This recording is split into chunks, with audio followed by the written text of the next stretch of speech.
Magandang hapon po. Inilabas ni dating Congressman Zaldico ang anyay mga resibo na tumatanggap umano ng kickback sina Pangulong Bongbong Marcos at dating House Speaker Martin Romualdez mula sa budget insertions. Sinabi rin ni Ko na wala siyang natanggap na kickback at lahat napunta sa Pangulo at kay Romualdez.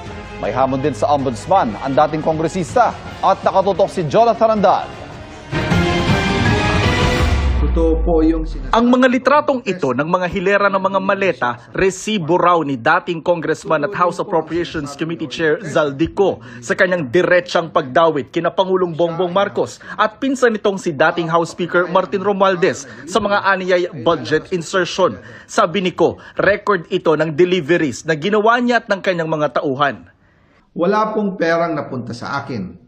Lahat po ng insertion napunta sa ating Pangulo at Speaker Martin Romualdez. Ako lang at ang aking mga tao, sila Paul Estrada, Mark Tiksay, at ang aking mga security ang nag-deliver papunta sa bahay nila Pangulong Bongbong Marcos at Speaker Martin Romualdez sa North Forbes Park, South Forbes Park hanggang sa Malacanang.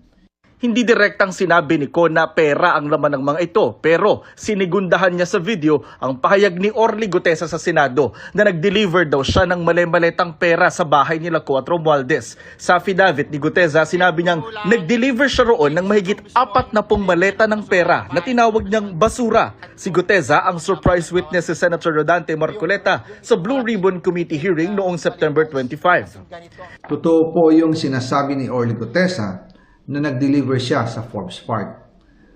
Totoo din po ang sinasabi ni Orly Gutesa na nag-deliver siya sa Malacanang nung siya ay nasa Senado.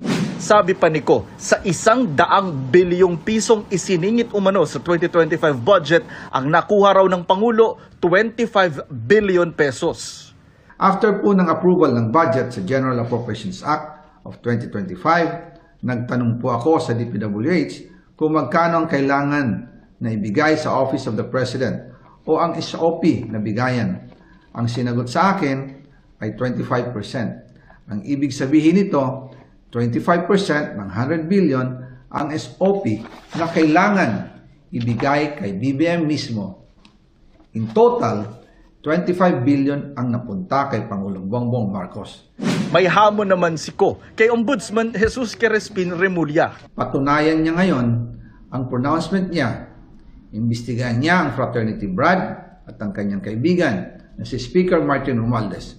Imbestigahan din niya si President Bongbong Marcos. Sabi nga ni BBM nung SONA, let's do it right.